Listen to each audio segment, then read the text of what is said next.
really going on right now at Sony? Yeah, maybe we'll get answers to those questions right now. John Fort's in California at the All Things V Digital Conference with Sony CEO Kaz Hirai. John, you first.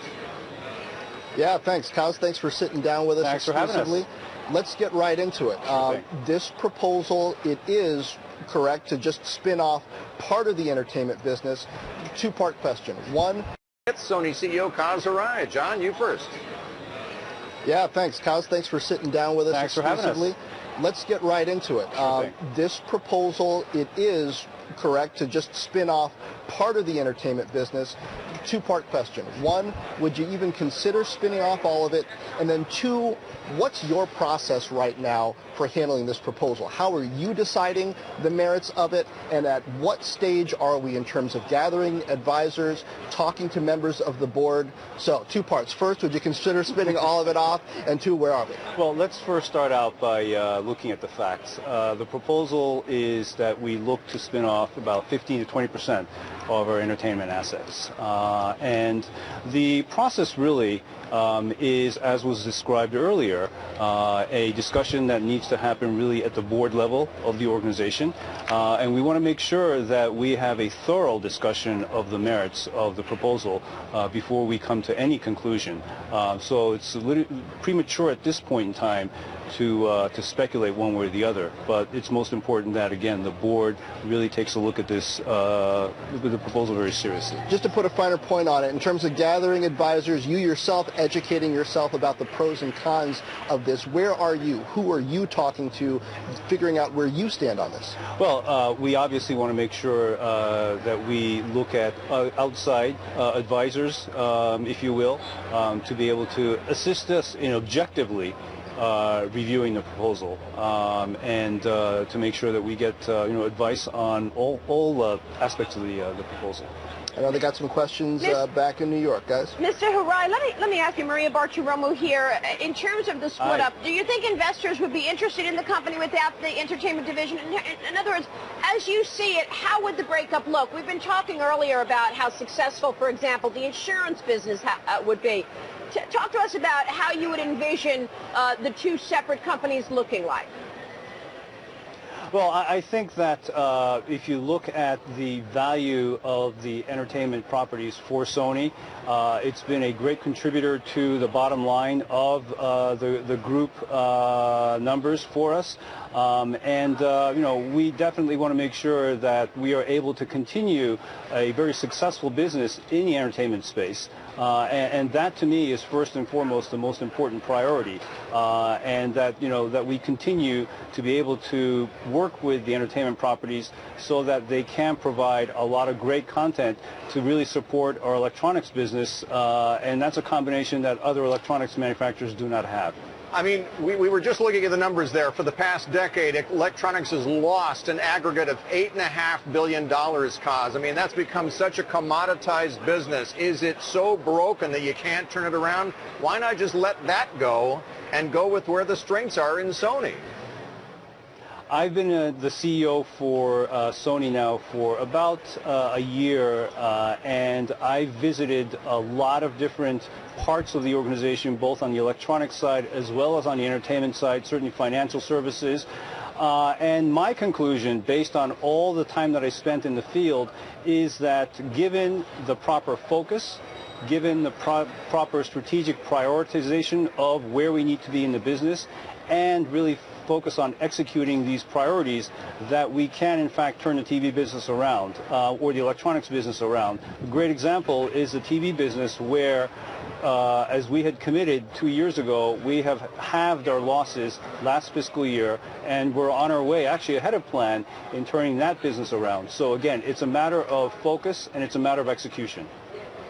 Putting a finer point on focus and execution, I believe that you've turned over all of your direct reports but two in the past year. Tell me, why have you done that, and what different results execution-wise have you been getting from it? One of the reasons why I did that was to make sure that the senior management team that I have in place are people that were handpicked by myself, that are aligned with the kinds of priorities and the focus and the execution that I talked about, and that they're ready to really get stuff done.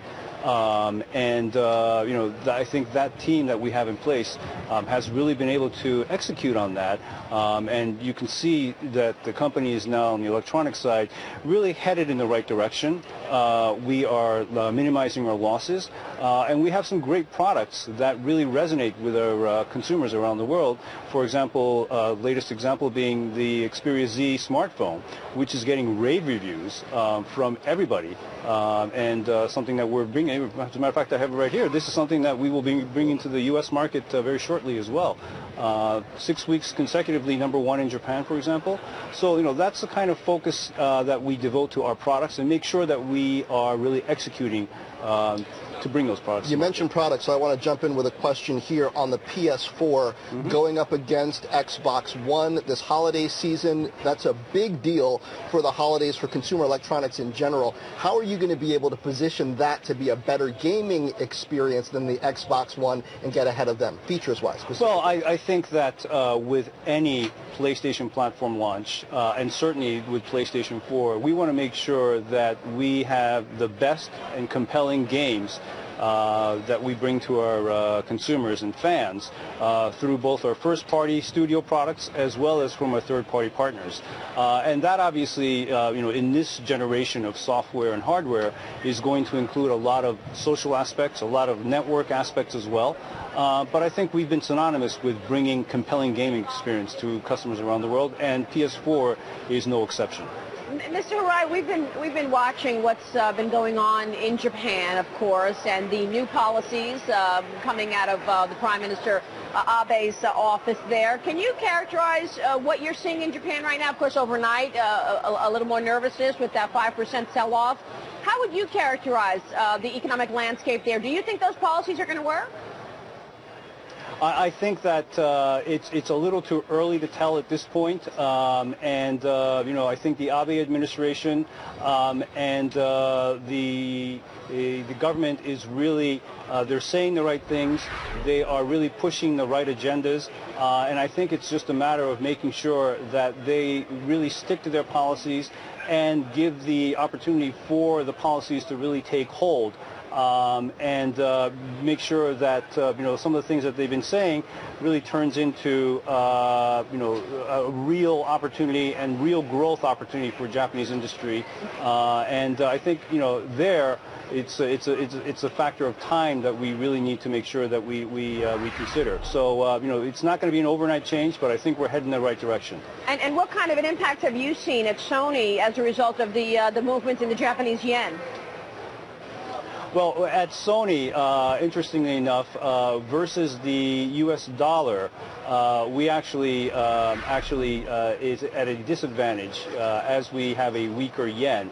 Certainly with the euro, a weaker yen does help us. So net, we do have a positive. But I think that the preconception that a weaker yen is good overall, unfortunately for us versus the dollar, it goes the other way. Let me ask you on the I'm suddenly Mr. Electronics here. I'm asking all the questions about that, but the phone you have that you're bringing to the United States, this is a very crowded market here. Even Apple is struggling against Samsung with the Galaxy line that they've come out with here. So the question is, in order to gain access into this market, how much money are you actually going to make if you're trying to gain market share? Are your margins squeezed as a result of all of the competition in this field? I think the most important thing for us is to make sure that we are bringing a compelling product to the U.S. market, and as a matter of fact, markets around the world. And the smartphone, the Xperia Z, is actually the first product that we designed from the ground up after we dissolved the joint venture with Ericsson last year. And what that actually means is that we have packed in the best of Sony's technologies, from digital imaging to image quality to audio quality into this particular smartphone product. And I think that especially in the high-end market, this kind of phone with a lot of features packed in will get a lot of appeal and certainly traction here in the U.S. market, as it has done in Japan. Yeah. Finally, from me, when we looked at the breakdown of what has made money and what's lost money in the last 10 years, the thing that stuck out to me was the insurance, the financial services business making $9 billion for Sony in the last 10 years. Why not just jettison everything else and just write insurance if it's so profitable? I think that the company is obviously very famous for the financial services in Japan. I am very proud of the entertainment properties that we have. It's a very profitable business. And as I mentioned before, given the right focus and execution, I believe that we can turn the electronics business around as well. So between the electronics, the financial services, and electronics, I think it's a fantastic combination of businesses that we're in as the Sony Group, and we want to make sure that we continue on the right path. Kaz, you're a globally minded CEO at a Japanese company at a critical time. I've talked to a few other Japanese executives who say we recognize that our companies, our culture has to change in this global economy. Mm-hmm. The idea of lifetime employment, the idea that we're going to do things just our own way has to shift. I know Sony's been a bit different from that from a long time, right. But what more do you have to do at Sony to really succeed long term in this global market? I think one of the things that we need to do as a company, whether it's electronics or the other businesses that we're in, is really to make sure that our employees, whether they're Japanese or non-Japanese, really have an international perspective. And to be able to really understand the individual market needs of countries and territories that, especially that we deem to be growth markets. So, it's making sure that we have a lot of the younger people spend more time outside of their home country, for example, sometimes outside of their comfort zone and working in different other parts of the business. Those are the kind of things that we need to focus on. Mr. Hirai, let me ask you quickly, we've been talking a lot about activist investors here and sort of the reemergence of them. Dan Loeb said that he would underwrite a rights offering for Sony and the entertainment unit that would give shareholders the opportunity to participate. He said his firm, Third Point, would be willing to buy up as much as $2 billion of the offering if there isn't demand elsewhere. Are you planning to do that? Again, it's something that was part of the proposal, and we, including the board, need to, give it serious consideration and then come to a decision and move on. All right, we'll leave it there. Good to have you on the program, sir. Thanks so much for joining us. Kaz. Thank you very much. John. Thank you. Yep. John Ford, thank you so much. We appreciate it.